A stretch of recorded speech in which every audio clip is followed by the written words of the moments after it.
Hello बच्चों, कैसे हो। आज हम सीखेंगे कोण। कोण किसे कहते हैं। बच्चों, एक ये बिंदु हमारे पास O है। इस O बिंदु से ये किरणें निकल रही है। किरण A, B, C, यानी इस बिंदु से असंख्य किरणें निकल सकती है। इन किरणों के ये जो बीच वाला स्थान है बच्चों, ये बीच वाला स्थान, इसे हम कोण कहते हैं। एक बिंदु से निकलने वाली दो किरणें एक कोण का निर्माण करती है। और कोण की परिभाषा क्या होगी। कोण की परिभाषा ये होगी, एक बिंदु से निकलने वाली दो किरणों के झुकाव को हम कोण कहते हैं।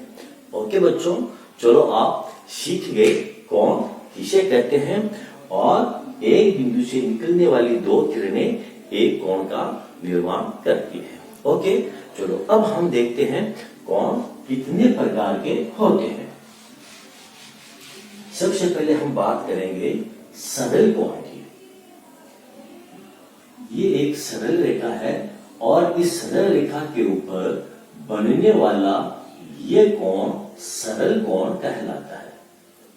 सरल रेखा के ऊपर बनने वाला कोण सरल कोण कहलाता है और सरल कोण का मान 180 डिग्री होता है। बच्चों, कोण को हम थीटा से प्रदर्शित करते हैं। ओके, 180 के ऊपर ये जो छोटी बिंदी लगाई है इसे गोल चक्कर के रूप में लिखते हैं और ये डिग्री का प्रदर्शन कर रही है। ओके, चलो अगला कोण हम हमारा देखते हैं समकोण। ये हमारी एक सरल रेखा है।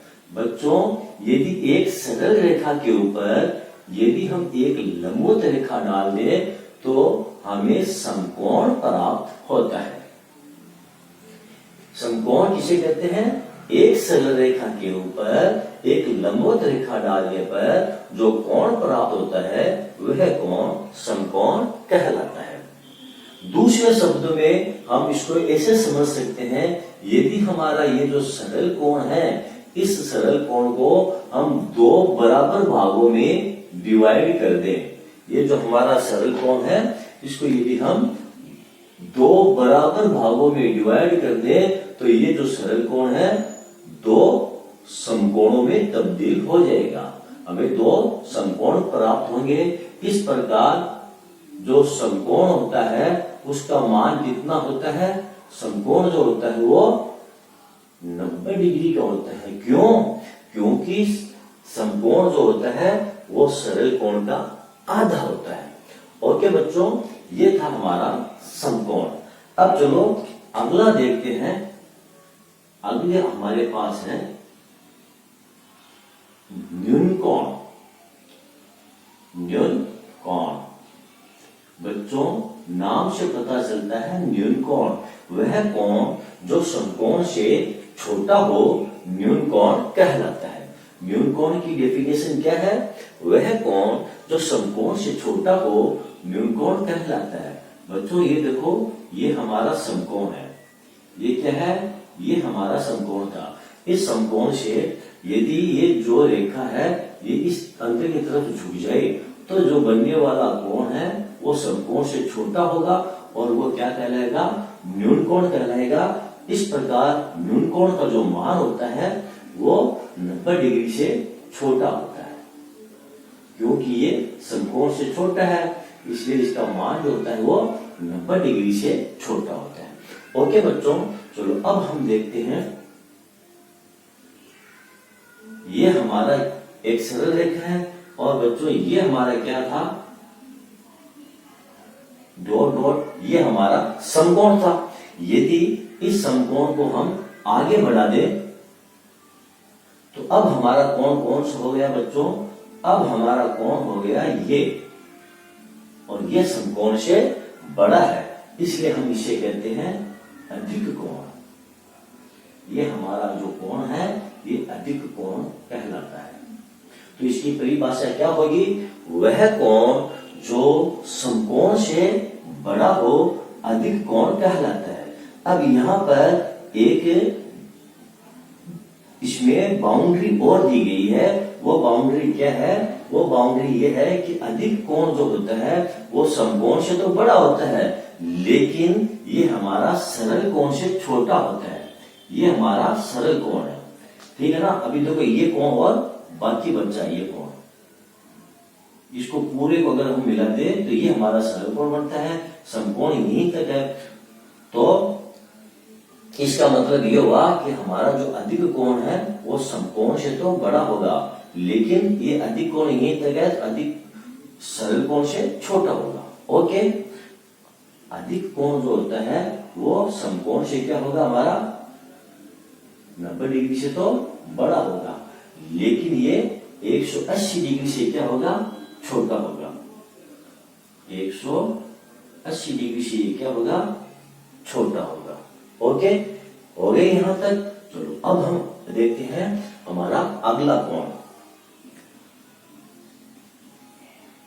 ये हमारा समकोण है, ठीक है, और ये हमारा बच्चों क्या है?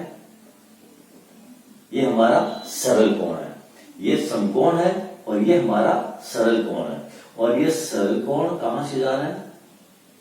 ओके, अब यदि ये सरल कोण यहां से पेंट हो जाए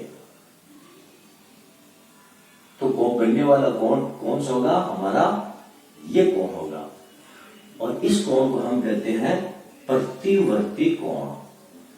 प्रतिवर्ती कोण कहते हैं। प्रतिवर्ती कोण की परिभाषा क्या होगी?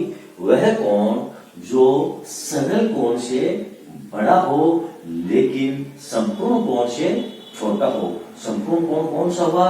देखो ये कोण, अगर हम यहां और कोण कर दे, ये डॉट डॉट डॉट डॉट, ये कोण, ये हिस्सा और बाकी रह गया है, इसको और मिला दे तो ये पूरा एक राउंड बन जाएगा, और इस राउंड को हम संपूर्ण कोण कहते हैं। तो प्रतिवर्ती जो कोण होता है वो सरल कोण से बड़ा होता है लेकिन संपूर्ण कोण से छोटा होता है। तो ये 180 डिग्री से क्या होगा? बड़ा होगा। ये बड़ा होगा 180 डिग्री से, लेकिन ये छोटा होगा 360 डिग्री से। ये क्या होगा? छोटा होगा। अब संपूर्ण कोण किसे कहते हैं? देखो ये हमारा क्या है? ये हमारे सरल कोण है। यदि इसके विपरीत साइड में एक सरल कोण और बना दे हम, तो कितने सरल कोण हो गए? 2 सरल कोण, और एक सरल कोण का मान कितना होता है? 180 डिग्री। यहाँ पर ये 2 सरल कोण दिए हैं, तो इनका मान कितना हो जाएगा? इनका हो जाएगा 360 डिग्री, और इस कोण को हम क्या कहते हैं? संपूर्ण कोण। संपूर्ण कोण। अच्छा, संपूर्ण कोण जो होता है वो 2 सरल कोणों के बराबर होता है, और ये 4 समकोणों के भी बराबर होता है। एक संपूर्ण कोण में कितने समकोण होते हैं? 4 समकोण। ये देखो, ये 1, ये 2, ये 3 और ये 4 समकोण होते हैं। एक संपूर्ण कोण में 4 समकोण होते हैं। चलो बच्चों, आज हमने सीखा कोण की परिभाषा और कोणों में डिफरेंस।